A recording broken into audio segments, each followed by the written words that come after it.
જે રીતે આપણે સૌ જાણીએ છીએ કે મનરેગાનો જે પ્રોજેક્ટ ખરો એ ગરીબ વ્યક્તિઓ માટે, જે લોકોને કામ નથી મળતું એવા બેરોજગારો યુવાનો માટે, એમના માટે હતો.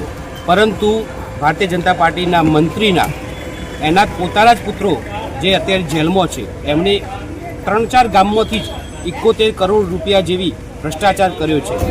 આ મુદ્દે નૈતિકતાના ધોરણે એમણે રાજીનામું આપવું દેવું જોઈએ.